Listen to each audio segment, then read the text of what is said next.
You ask Tiger to solve. This deals with linear equations with one unknown. The final result is y equals 8. Let's solve it step by step. Simplify the expression. Expand the parentheses. Multiply the coefficients. Simplify the arithmetic. Group all constants on the right side of the equation. Add 30 to both sides. Simplify the arithmetic.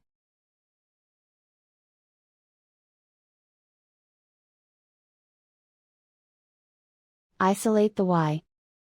Divide both sides by 10. Simplify the fraction.